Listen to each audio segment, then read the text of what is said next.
अगर किसी दी औलाद दे रिश्ते दे अंदर बंदिश है, किसी दे बेटे दा रिश्ता नहीं हो रहा, किसी दी बेटी दा रिश्ता नहीं हो रहा, उन्हां वास्ते बड़ा प्यारा रिश्तियां दी बंदिश वास्ते वजीफा है कि सूरत कौसर 3 सपारे दे अंदर, सूरत कौसर, इन्ना आतईना कल कौसर फसल्लि लिरब्बिका वनहर इन्ना शानियाका हुवल अबतर।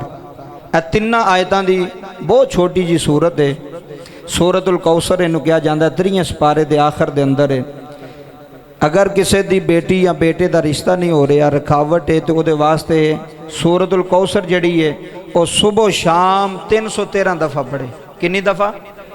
बोलो बोलो कितनी दफ़ा? 313 दफ़ा वो सूरतुल कौसर पढ़े। सुबह भी 313 दफ़ा, शाम भी 313 दफ़ा पढ़े। और नाल चलद्या फिरद्या उठद्या बहद्या या मुसब्बिबल असबाब या मुसब्बिबल असबाब या मुसब्बिबल असबाब, ये भी नाल पढ़ता रहे। इंशाअल्लाह इसका बहुत जल्द फ़ायदा होगा। इंशाअल्लाह सारिਆਂ ਨੂੰ फ़ायदा होगा, जिहड़ा बंदा भी करेगा।